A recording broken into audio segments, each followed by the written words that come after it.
आज हम लोग सिंधु घाटी सभ्यता या सैंडल सभ्यता या हड़प्पा सभ्यता के बारे में पढ़ेंगे। भारत एक बहुत ही विचित्र देश है। इतना विचित्र देश है कि प्राचीन काल से इतिहासकारों के लिए भी आश्चर्य का विषय रहा। आप लोग प्राचीन काल में जब जाते हैं तो इतिहास के पिता हेरोडोटस ने भारतवर्ष को ज्ञात राष्ट्रों में सबसे बड़ा राष्ट्र बतलाया। ये ध्यान रखना, ज्ञात राष्ट्रों में सबसे बड़ा राष्ट्र बतलाया इतिहास के पिता हेरोडोटस। जब हम प्लिनी वगैरह की पुस्तकों को भी देखते हैं तो वहां पर भी इस तरह की चीजें आती है कि भारतवर्ष के विषय में एक आश्चर्यजनक कंसेप्ट, आश्चर्यजनक संकल्पना उन लोगों के दिमाग में रही है। अब जब उससे आगे पढ़ते हैं तो पहले माना जाता था कि ऋग्वैदिक सभ्यता सबसे पहली सभ्यता भारतवर्ष में रहे, लेकिन बाद के उत्खननों से विभिन्न प्रकार की सभ्यताओं का अस्तित्व पता चलता है। और आजकल तो कंसेप्ट भी बहुत ज्यादा प्रबल हो रहा है कि भारतवर्ष में आर्यों की उत्पत्ति, यद्यपि पाश्चात्य इतिहासकारों ने उसे आर्यों को बाहरी बताने का बार बार प्रयास किया, जिसके कुछ राजनीतिक कारण भी हो सकते हैं। सिंधु घाटी सभ्यता भारतवर्ष के इतिहास में भारतवर्ष की सबसे पहली विकसित सभ्यता मानी जाती है। इस सभ्यता से पहले भी कई सभ्यताएं भारतवर्ष में थी।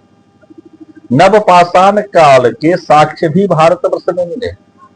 आपके बिहार में चिरांद से नवपाषाण काल के साक्ष्य मिले।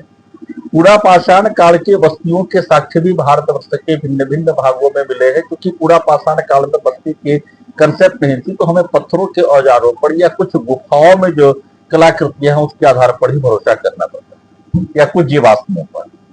लेकिन सिंधु घाटी सभ्यता अनिवार्यतया भारतवर्ष की प्रथम विकसित सभ्यता थी।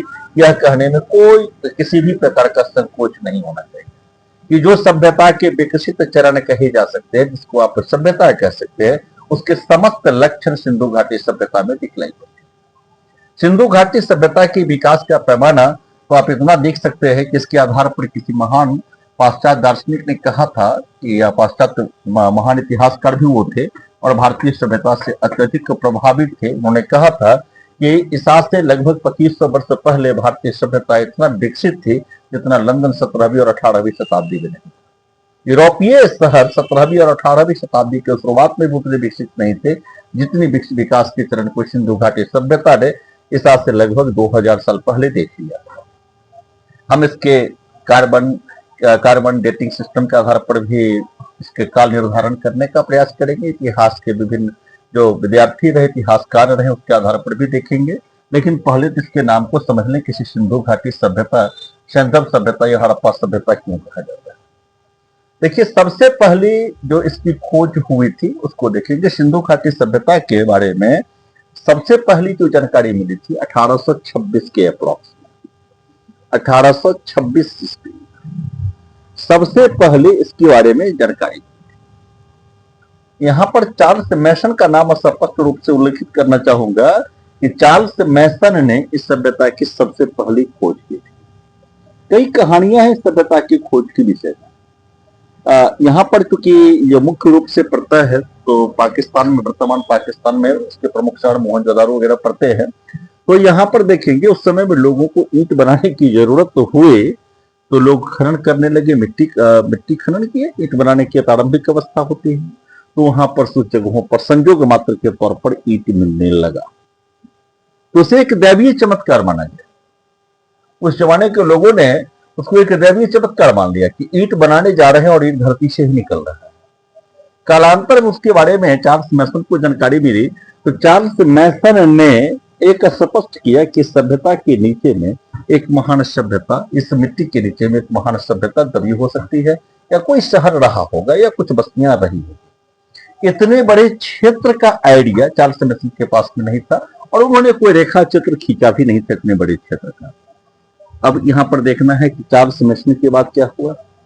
1861 ईस्वी के अप्रॉक्स, या उससे पहले भी थोड़ा सा चलता हूं, तो जब वहां पर लाहौर में रेलवे लाइन का निर्माण हो रहा था, Lahore to Karachi railway line का निर्माण हो रहा था। आप जानते हैं कि 1853 ईस्वी में भारतवर्ष में रेलवे लाइन डेवलप हुआ था और लॉर्ड डलहौजी उस समय शासनकाल में, लॉर्ड डलहौजी उस समय गवर्नर जनरल थे, वायसराय नहीं थे। लॉर्ड डलहौजी, उनके रीजन में ही बहुत सारी घटनाएं भी हुई है और कई घटनाओं के महान कारण भी लॉर्ड डलहौजी रहे हैं। तो लाहौर टू कराची जब रेलवे लाइन विकास किया जा रहा था तो उस क्रम में जब खुदाई की गई तो वहां पर भी ईंट मिलने लगे। तो वर्ण बंधुओं ने इसकी जानकारी पब्लिश की, सरकार तक पहुंचा दी। अब 1861 ईस्वी में भारतीय पुरातत्व विभाग की स्थापना की गई और अलेक्जेंडर कनिंघम यहाँ भारतीय पुरातत्व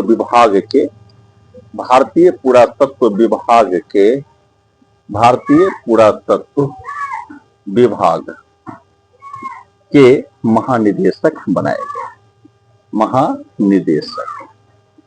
महानिदेशक के तौर पर देखेंगे तो अलेक्जेंडर कनिंघम। तो कनिंघम महोदय के सामने में कनिंघम महोदय के सामने में यह सभ्यता एक कौतूहल के तौर पर थी। तो इस सभ्यता की खुदाई की प्रक्रिया अब आने वाले वर्षों में स्टार्ट होगी, ऐसी मान्यता है। अलेक्जेंडर कनिंघम भारतीय पुरातत्व विभाग के थे। यह भारत विभिन्न प्रकार की सभ्यताओं का देश रहा है, विभिन्न प्रकार के संस्कृतियों का देश रहा है और किसी एक संस्कृति की नजर से इसको देखा नहीं जाना। भारतीय संस्कृति ने अपने विकास क्रम में, अपने इतिहास में विभिन्न प्रकार के संस्कृतियों को समाविष्ट किया और इसलिए भारतीय संस्कृति अत्यधिक उदार और अधिक उदार बन जाती है। और उदारता के गुण तो भारतीय संस्कृति में शुरुआत से ही है। जब यहाँ पर आर्य संस्कृति थी उस समय भी आप देखेंगे कि विभिन्न प्रकार के अनार्यों जो आर्य नहीं थे उसकी चीजों को भी हमने शामिल किया है। जब यहाँ पर विभिन्न प्रकार के आक्रमणकारी, विभिन्न प्रकार की जातियां, विदेशी जातियां आक्रमण करने के लिए आई अथवा आश्रय पाने के लिए आई, उनके संस्कृतियों को, उनके सांस्कृतिक अवयवों को भी हमने मुक्त कंठ से स्वीकार कर लिया है। तो अब यहाँ पर देखेंगे कि अलेक्जेंडर कनिंघम यहाँ पर बन गए थे भारतीय पुरातत्व विभाग के निदेशक। उनके सामने में भी हड़प्पा सभ्यता या सभ्यता की खोज करने की एक प्राथमिकता रही होगी, लेकिन कालांतर वहां पर खोज नहीं। 1899 में 1899 ही नोट कर लीजिए, 1899 से लेकर के 1905 तक भारत वर्ष के गवर्नर जनरल एवं वायसराय लॉर्ड कर्जन रहे। लॉर्ड कर्जन, ये ध्यान रखना, लॉर्ड कर्जन रहे 1899 से 1905 तक। आप लोग नोट कर लेंगे 1899 से 1905। और बहुत अधिक प्रतिक्रियावादी थे लॉर्ड कर्जन। लॉर्ड कर्जन के मतलब शासनकाल में एक विभाग की स्थापना की गई, उसको ध्यान रखना है। उस विभाग की जो स्थापना की गई थी उसके अध्यक्ष मार्टिमर व्हीलर को बनाया गया था। व्हीलर को ध्यान रखना है, बनाया गया था अध्यक्ष। यह भारतीय पुरातत्व विभाग था, उसके अध्यक्ष व्हीलर को बनाया गया। और व्हीलर के नीचे में काम करने का मौका मुख्यतः दो व्यक्तियों को मिला, जिसको ध्यान रखना है। एक व्यक्ति हमारे थे राखाल दास बनर्जी और दूसरा थे दयाराम साहनी। राखाल दास बनर्जी और दूसरे थे दयाराम साहनी। इतना ध्यान रखना है। ये मूल रूप से पंजाब प्रांत के थे, पंजाब प्रांत के। और राखाल दास बनर्जी बंगाल के थे। राखाल दास बनर्जी बंगाल के थे, ध्यान रखना। राखाल दास बनर्जी बंगाल के और दयाराम साहनी पंजाब के। तो राखाल दास बनर्जी, आपको एक चीज और याद रखना है कि राखाल दास बनर्जी अंतिम रूप से बीएचयू के प्रोफेसर बने। बीएचयू के प्रोफेसर राखाल दास बनर्जी, और पहले ये पुरातत्व विभाग में काम करते थे। और जहां से पुनः इन्हें सरकार के द्वारा कार्यों में बार बार हस्तक्षेप या प्रशासनिक मुद्दे पर मतभेद हुआ, इसके बाद ये बीएचयू के प्रोफेसर बने और छोटे से कालखंड में ही इनकी मृत्यु हुई। इसको भी ध्यान रखना है आप लोगों को, छोटे से कालखंड में इनकी मृत्यु हुई। इनका जन्म, राखाल दास बनर्जी का जो जन्म हुआ था वह कांग्रेस पार्टी के स्थापना के साल ही, कोरिलेट कीजिएगा फैक्ट को। राखाल दास बनर्जी का जन्म हुआ था 1885 ईस्वी में। 1885 ईस्वी में राखाल दास बनर्जी का जन्म हुआ था और जब यहाँ पर भारतवर्ष में कांग्रेस पार्टी की स्थापना हुई थी, राखाल दास बनर्जी का जन्म हुआ था, इसको ध्यान रखना है। और उसके बाद राखाल दास बनर्जी और दयाराम साहनी, ये दो महत्वपूर्ण व्यक्तित्व बने भारतवर्ष में सिंधु घाटी सभ्यता के उत्खनन में, सिंधु घाटी सभ्यता के उत्खनन में, यह ध्यान रखना है, सिंधु घाटी सभ्यता के उत्खनन में ये दो महत्वपूर्ण व्यक्तित्व बने। सबसे पहले जो इसमें खोज की गई थी वो आपको ध्यान रखना है कि सबसे पहले इसकी जो खोज की गई थी राखाल दास बनर्जी के नहीं, दयाराम साहनी के द्वारा सबसे पहली खोज की गई थी। सबसे पहले 1921 ईस्वी में दयाराम साहनी ने, इसको ध्यान रखना है, 1921 ईस्वी में हड़प्पा की खोज की थी और हड़प्पा की खोज करने के बाद 1922 ईस्वी में मोहनजोदड़ो की खोज, मोहनजोदड़ो की खोज आर.डी. बनर्जी ने की। आर.डी. बनर्जी मतलब राखाल दास बनर्जी ने की है, इसको ध्यान रखिए आप लोग। राखाल दास बनर्जी नोट कर लीजिए आप लोग, राखाल दास बनर्जी ने की।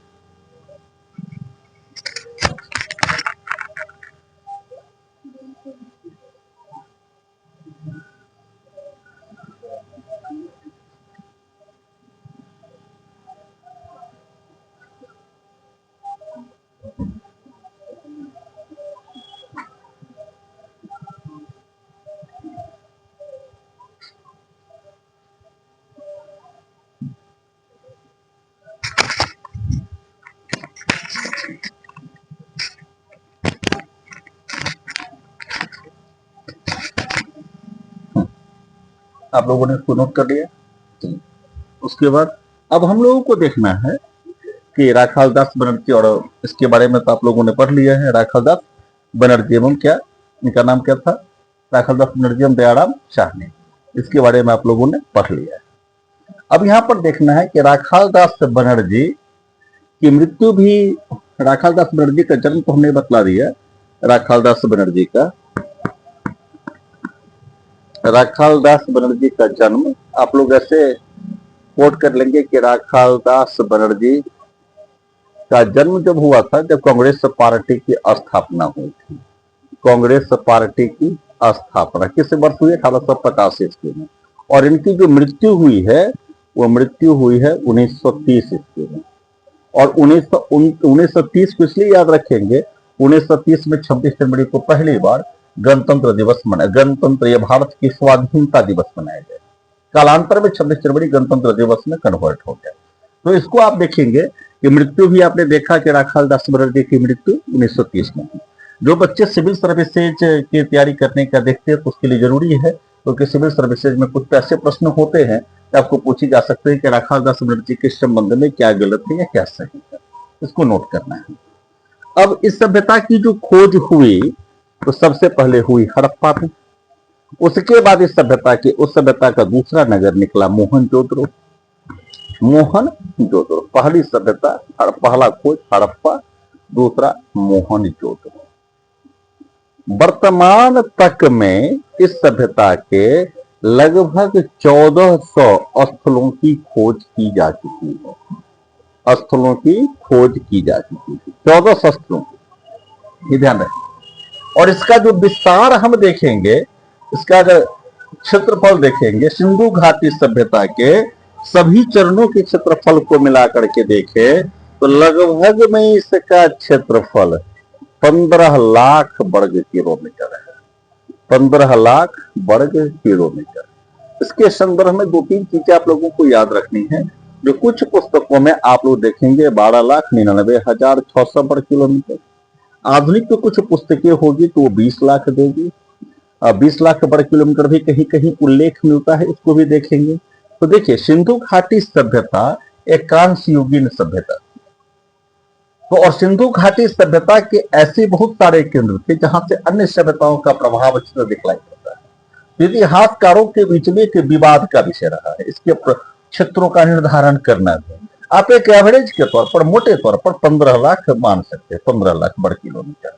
आप इस सभ्यता की विशालता को इसी से देख सकते हैं कि 15 लाख वर्ग किलोमीटर में मानव जमघट का यह केंद्र और कई महत्वपूर्ण शहर थे इसके। इस सभ्यता के 6 प्रमुख शहर थे, इसको भी नोट करना है। अब यहां पर क्वेश्चन हुआ कि सबसे पहले यह माना गया कि यह सभ्यता सिंधु नदी के किनारे विकसित हुई, सिंधु नदी के किनारे। इसलिए इसका प्रारंभिक नाम सैंधव या सिंधु नदी घाटी सभ्यता या सैंधव सभ्यता बनी। पहला इसका नाम सिंधु नदी घाटी सभ्यता या सैंधव सभ्यता बनी। अब कालांतर में यह देखा गया कि सिंधु नदी घाटी को छोड़कर, सिंधु नदी को छोड़कर इस सभ्यता अन्य शहरों, अन्य नदियों पर भी निर्भर। इसके अन्य प्रमुख नदियों में भोगबा नदी थी, इसके प्रमुख नदियों में रावी नदी थी, इसके प्रमुख नदियों में हिंडन नदी थी। ये सारी नदियां इसकी प्रमुख थी। गग्गर नदी थी। अफगानिस्तान की नदियां भी इसके प्रभाव क्षेत्र में आती थी। अब इस आधार पर कहीं से भी इसको सिंधु नदी घाटी सभ्यता कहना प्रमुख नहीं है। अब इतिहासकारों में किसी सभ्यता की जब खोज होती है तो 3 प्रकार की संकल्पनाएं होती है उसके नामकरण। ये नामकरण करने की प्रणाली जो इतिहास में होती है थोड़ी सी जटिल नहीं होती। साइंस के नामकरण करने की प्रणाली की, साइंस के नामकरण करने की प्रणाली हम लोगों को जटिल लग सकती है, जो साइंस के बच्चों को तो बहुत आसान लगता है। क्या ठीक है? नामकरण करने की 3 प्रणाली है। पहली प्रणाली है कि जिस शहर या जिस नदी की, जिस शहर के में पहले सभ्यता की खोज की गई हो, शहर या जिस स्थान की पहली जानकारी मिली हो, उसके आधार पर उस सभ्यता को संबोधित किया जाए। पहला ये है। दूसरा महत्वपूर्ण आयाम ये है कि जो उस सभ्यता को सबसे पहले खोजे हो, सबसे पहले खोजकर्ता, तो खोजकर्ता के सम्मान में भी सभ्यता का नाम होता है। और तीसरी महत्वपूर्ण चीज है, कोई नदी या कोई अगर एकल हो, यूनिक हो, तो उसके संदर्भ में भी रख सकते हैं, या कोई यूनिक कैरेक्टर हो तो उसके संदर्भ में भी रख सकते हैं सभ्यता का। अब जैसे कभी कभी हम लोग मिस्र की सभ्यता के लिए पिरामिड का देश कह देते हैं क्योंकि यूनिक है वहां का पिरामिड। तो यहाँ पर देखेंगे तो सबसे पहले अब जब खोजकर्ता की बात करें तो मैसन ने इनको खोजा था, लेकिन मैसन की सिर्फ कथाएं और कुछ अभिलेख था नहीं, कुछ अवशेष पर होगा। जब वर्ण बंधुओं ने इसकी चर्चा की थी तो वो मुख्य रूप से इतिहासकार नहीं थे। अलेक्जेंडर कनिंघम ने इस संदर्भ में संभावना व्यक्त की थी, लेकिन उन्होंने खुदाई नहीं की थी। राखाल दास बनर्जी और दयाराम साहनी की रुचि ही मैटर थी। तो इस आधार पर सभ्यता को खोजकर्ता के नाम पर भी नहीं रखा गया। और कालांतर में चूंकि सभ्यता की सबसे पहले शहर की खोज, सबसे पहले जो खुदाई हुई थी, सबसे पहले जो अस्तित्व में आया था वो हड़प्पा थे, तो हड़प्पा के नाम पर इस सभ्यता को हड़प्पा सभ्यता भी कहते हैं। अब आपको समझ में आ गई होगी कि सिंधु घाटी सभ्यता या सैंधव सभ्यता को हड़प्पा सभ्यता क्यों कहते हैं, क्यों इसे हड़प्पा सभ्यता कहा जाता है। तो ये एक संकल्पना के तौर पर भी आप लोग याद रखेंगे कि ये नामकरण करने की किसी सभ्यता की जब जानकारी मिलती है तो नामकरण के संदर्भ में 3 ही प्रणालियां इतिहासकार अपनाते हैं। तो इसमें हड़प्पा सभ्यता की पहले खोज की गई, इसलिए इसको हड़प्पा सभ्यता कहना ही उपयुक्त आधुनिक इतिहास के दृष्टिकोण से प्रयुक्त होता है। अब सिंधु नदी घाटी, सिंधु शब्द के विषय में भी देखेंगे क्योंकि इसमें मूल रूप से इस क्षेत्र में कपास का उत्पादन बहुत अधिक होता था, कपास का। तो कपास के लिए सिंडन शब्द का प्रयोग होता था। तो सिंडन से सिंधु बनी है, ऐसा मान सकते हैं। और ऋग्वैदिक कालखंड में ये सिंधु जो नदी है यह बहुत बड़ी नदी थी, इसलिए उसका पहले से नामकरण हो गया। ऋग्वैदिक कालखंड में उसको सिंधु का अर्थ इतने विधेयक अर्थ पर लिया गया है कि उसे समुद्र के तौर पर भी देखेंगे। आज भी हिंदी साहित्य के विद्यार्थी समुद्र के लिए पर्यायवाची के तौर पर सिंधु का प्रयोग करते हैं। तो चूंकि हमारी हिंदी शब्दावली संस्कृत से आई है, संस्कृत शब्दों से ही हमारी हिंदी शब्दावली मुख्य तौर पर बनी है, वैसे हिंदी शब्दावली में अन्य प्रकार की भाषाओं का भी उल्लेख बहुत होने लगा है। क्या ठीक है? अब हम देखेंगे कि इस सिंधु को जब हम प्राचीन अन्य पश्चिमी जगत में जाते हैं, खासकर पारसियों से, तो वहां पर देखेंगे कि सिंधु को अपने उच्चारण की विशेषता के कारण सिंधु से बन गया इंडू। तो आप इंग्लिश में अगर पढ़ते होंगे सिंधु घाटी सभ्यता को तो वहां पर आप पढ़ेंगे इंडस वैली सिविलाइजेशन, और इसी इंडू से कालांतर में इंडिया शब्द की उत्पत्ति हुई, इंडिया शब्द की। तो आज हमारे संविधान के, आप लोगों ने पॉलिटिक्स की कक्षा में पढ़ा है कि भारतीय संविधान के पहले अनुच्छेद में वर्णित है कि इंडिया दैट इज भारत। वहां पर अगर ये लिखा जाता है कि भारत दैट इज इंडिया तो अच्छा रहता है।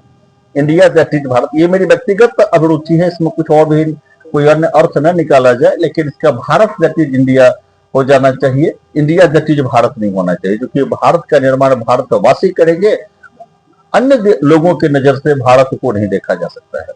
अब यहाँ पर देखेंगे कि कई चीजें बढ़ी। सिंधु नदी घाटी सभ्यता या सिंधु नदी घाटी सभ्यता की जगह पर अब इसके लिए हड़प्पा शब्द का प्रयोग किया जाता है।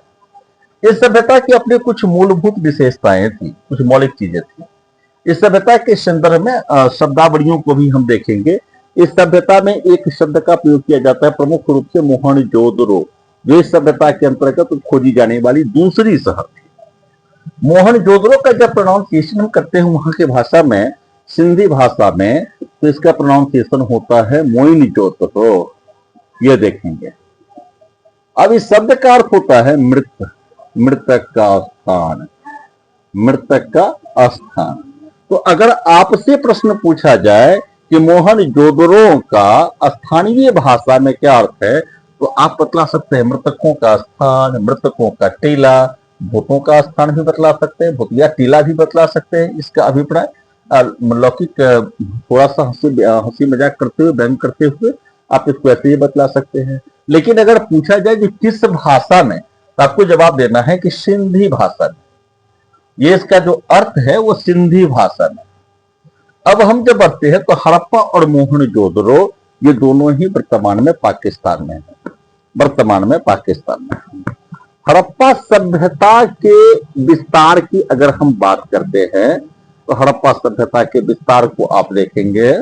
हड़प्पा सभ्यता मान लीजिए यहाँ पर है, तो इसका जो उत्तरी भाग था, उत्तरी भाग यहाँ है, ये इसका पूर्वी भाग है, इसका पश्चिमी भाग है, इसका दक्षिणी भाग है, आप ऐसे समझेंगे। तो हड़प्पा सभ्यता का जो उत्तरी भाग था ये जम्मू के मांडा तक था। ये मांडा चिनाब नदी के किनारे है, भैया याद कर रखना है, मांडा चिनाब नदी के किनारे। और इसका जो पूर्वी भाग था वह आलमगीरपुर तक था, आलमगीरपुर। यह आलमगीरपुर जो है ना उत्तर प्रदेश में पड़ता है, उत्तर प्रदेश में हिंडन नदी के किनारे, हिंडन नदी के किनारे। हिंडन एयरपोर्ट भी है, इसको भी ध्यान रखना है।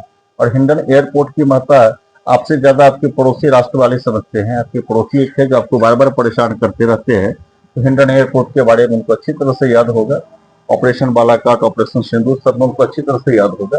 तो हिंडन नदी के किनारे उत्तर प्रदेश का आलमगीरपुर है यह। अब उसके बाद आप देखेंगे इसके पश्चिमी बिंदु तक जब हम जाते हैं, तो इसका जो पश्चिमी बिंदु पड़ता है हमको, तो अफगानिस्तान, अफगानिस्तान बलूचिस्तान ये अफगानिस्तान बलूचिस्तान की सीमा पर स्थित सुख्ता गेंडेन, सुख्ता गेंडेन पड़ता है। और जब इसकी हम दक्षिणी सीमा पर जाते हैं तो यह महाराष्ट्र में पड़ता है, दायमाबाद एक जगह है वहां पर पड़ता है इसका। तो आप इसके विस्तार को देख सकते हैं कि जब उत्तर में जम्मू के मांडा से लेकर आप इसको देखेंगे तो दक्षिण में यह महाराष्ट्र तक था, पूर्व में आलमगीरपुर तक था, तो पश्चिम में अफगानिस्तान की सीमा को तक था।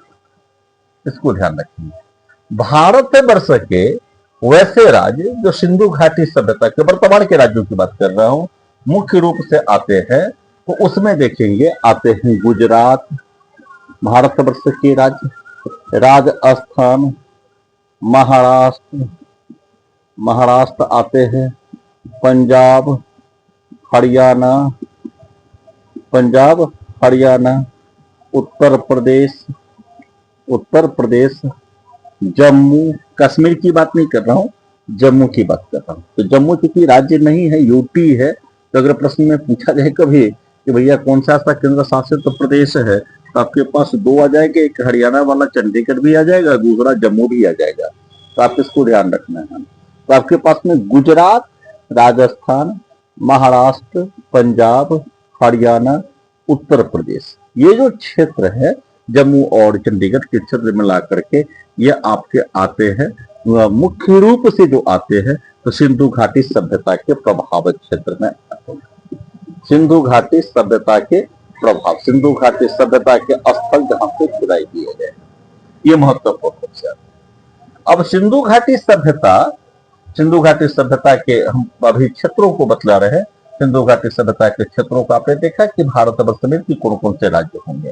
और जब पंजाब वहां पर चूंकि नदियां भी थी, तो आप यहाँ पर देखेंगे कि राजस्थान और आश्चर्यजनक रूप से इस चीज को ध्यान रखना है कि राजस्थान और गुजरात, राजस्थान और गुजरात ये दोनों क्षेत्रों में सिंधु घाटी सभ्यता के जो शहर है उस समय के वो पाए जाते हैं प्रमुखता से।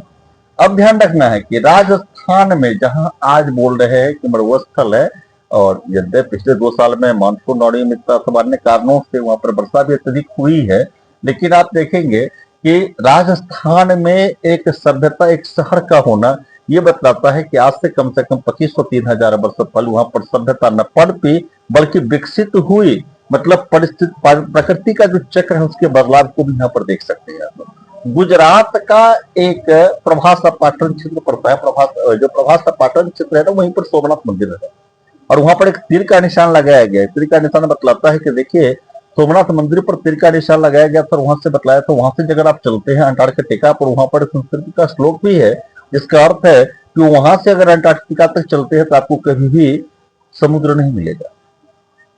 अब ये यहाँ पर ध्यान, कभी भी आपको समुद्र बोलते, कभी भी आपको जमीन नहीं मिलेगा यहां से लेकर के अंटार्कटिका के बीच में। अब देखेंगे आप लोग कि पृथ्वी के ध्रुवों का चक्कर तो मैग्ना ने लगाया, लेकिन उससे पहले हमारे देश में लोगों को जानकारी थी कि प्रभास पाटन में जो सोमनाथ का मंदिर है वहां से चलते हैं जब दक्षिणी की ओर तो अंटार्कटिका तक आपको जगह नहीं मिलेगा, जमीन नहीं मिलेगा। क्या जानकारी थी लोगों के पास। अब उसके बाद देखेंगे कि राजस्थान में किस सभ्यता के शहर मिलते हैं। गुजरात में एक महत्वपूर्ण शहर के रूप में लोथल, महत्वपूर्ण शहर लोथल के तौर पर आता है। लोथल, लोथल जो उस समय थी जो भोगबा नदी के किनारे थी। आज के इस क्लास में हम सिंधु घाटी सभ्यता के बारे में इतना ही पढ़ के रखेंगे, समय की अपनी सीमा होती है। कल की क्लास में सिंधु घाटी सभ्यता के बारे में और विस्तार से पढ़ेंगे। आप लोग वीडियो को देखते रहे, सब्सक्राइब करते रहे, फॉरवर्ड भी करते रहे अगर काम की हो तो। धन्यवाद।